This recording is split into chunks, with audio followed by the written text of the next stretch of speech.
Oh, damn, it sucks under here. Something's been living in there. Just cover that up so something doesn't bite me in the ass. This episode of I Hate My House is brought to you by DAP, the leading manufacturer of caulks, adhesives, and patch and repair products for all your DIY needs. For a complete list of products, check out their website at dap.com. Last time I got 3 of the 9 windows installed, and I've got the house all wrapped up on the backside, so it's watertight for now. But now I'm gonna move on to phase 2 of the project, which is completely gutting the bathroom and working on some of the plumbing. I've got to tear out all the old pink tile and pretty much gut the whole bathroom. And I've got to replace all the old galvanized water lines that are plugged up and limiting the water pressure for this bathroom. So it's gonna be a big time-consuming demo. I cut open where one of the windows is gonna go in the bathroom so that I can just throw all the demo debris out the window rather than trying to lug it through the house.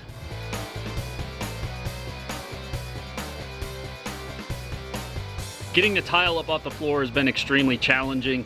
As you can see from here, there's a huge thick bed of mortar underneath it, and it's got this wire mesh underneath that.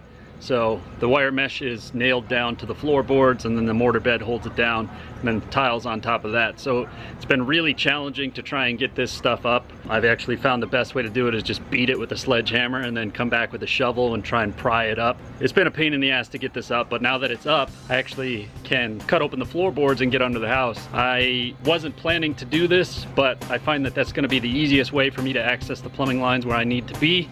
And then I can start working on actually running the new sections of water line. All right, so what I'm doing is I'm trying to find the next available place where I can take out this section of pipe, the next union.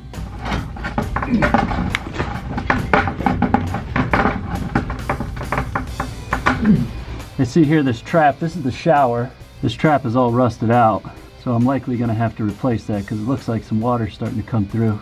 So this is gonna have to come out. That means I'm gonna have to do a new drain assembly. This goes up to the water for the shower. And this one went to the sink.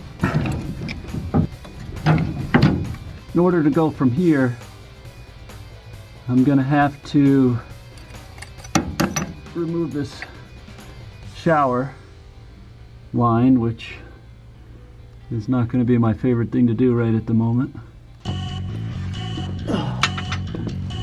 Zero fun.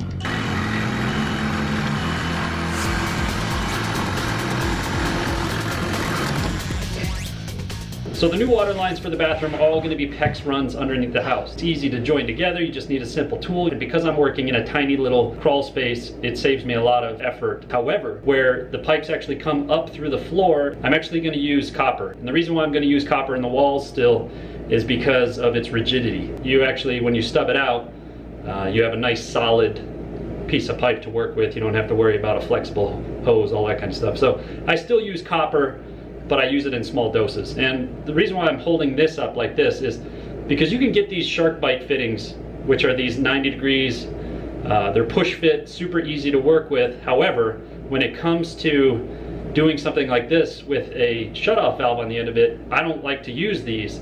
I actually want to sweat this together in a more traditional plumbing sense. If I go to shut this valve off, you can see that the pipe just spins. Now this is watertight, but I can't shut the valve off without holding this piece of pipe and then shutting it off. So I like to give it the strength of a traditional 90, and I'm going to sweat these on for all of my fittings where the pipe comes up out of the floor and out through the wall, and all my valves are attached. I'm going to show you how you can sweat 2 pieces of pipe together relatively simply. It's not as difficult maybe as some people would like, and this will give you a lot more strength than trying to do just PEX runs throughout. So it's a minimal amount of soldering that you have to do, but you still should do it. I still like to do it.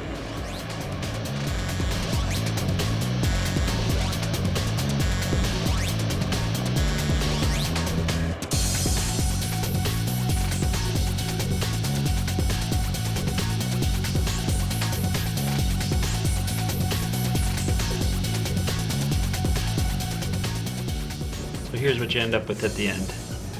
And then this is actually just a pressure fitting. So you slide this on, and then you tighten the 2 pieces together. It's watertight right here. You don't have to worry about sweating on the valve, cutting it later if you have to replace the valve or whatever. You just take it off, put a new one on, you're good.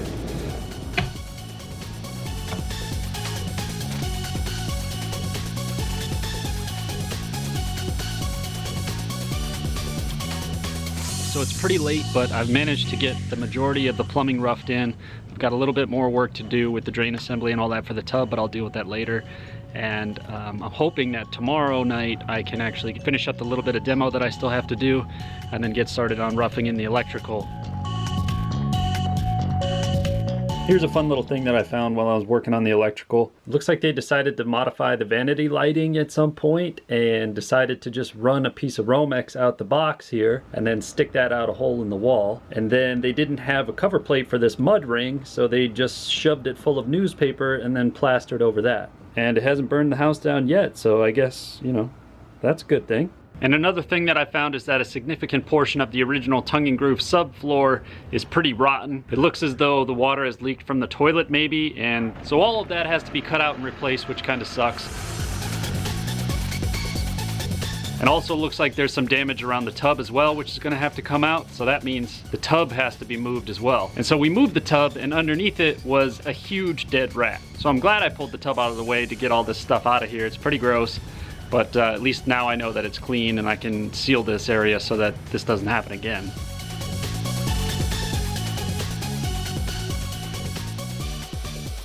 So I think that's where I'm going to leave off with this video. I've got all the rough-ins done and the room is in pretty good shape to be put back together. Make sure you guys stick around for the next video, and I want to say thank you guys so much for watching.